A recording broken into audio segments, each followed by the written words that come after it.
এই পৃথিবীতে যার বাবা নেই সেই জানে এই পৃথিবীটা কত নির্মম আর কত নিকৃষ্ট, আর সে এই পৃথিবীতে কতটা অসহায়। কেননা বাবা থাকতে কখনোই তার ছেলের গতরে একটা আঁচল লাগতে দেয় না, কিন্তু ওই বাবাটাই যখন পৃথিবী থেকে চলে যায় তখন ওই ছেলেটাকে দেখার আর কিছু থাকে না।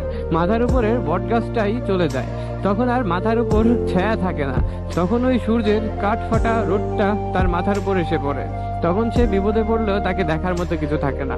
অথচ এই পৃথিবীতে কিছু কুলাঙ্গার ছেলে আছে যারা তার বাবার উপর তার মার উপর হাত তোলে, খারাপ ব্যবহার করে, বাবা মার কথা শোনে না। যে ছেলেটা তার বাবা হারিয়েছে সে ছেলেটার উপরে কত বড় দায়িত্ব এসে পড়ে একবার কল্পনা করে দেখো। যখন বাবা বেঁচে থাকে তখন ছেলেটার কিছুই করতে হয় না, বাবা ইনকাম করে, ছেলেটা ঘুরে ফিরে খায় দায়, মাথায় তেমন কোনো টেনশনও থাকে না। কিন্তু যখন বাবা মারা যায় তখন পুরো পরিবারের টেনশনটা তার উপর চলে আসে। কেননা তখন যদি সে বড় ছেলে হয় তখন তার কি করতে হবে, বোন থাকলে বোনের টেনশন, বোনকে বিয়ে দিতে হবে, অসুস্থ মা, তার ওষুধ টষুধ, কত কিছু, ছোট ভাইয়ের পড়াশোনা খরচ, বোনের পড়াশোনা খরচ, তাদের কেরিয়ার, তাদের ভবিষ্যৎ তৈরি করে দেওয়া, কত টেনশন থাকে না, তাই না?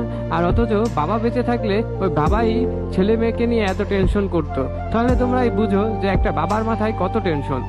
বাবাই তো ছেলে মেয়ের ভবিষ্যৎ করে দিয়ে যায়, হয় চাকরি হোক, বিদেশ হোক, যাই হোক, বাবাই কিন্তু সবকিছু করে দিয়ে যায়। কিন্তু যখন বাবাই থাকে না তখন নিজের সবকিছু করতে হবে, আর নিজের সবকিছু করাটা কতটা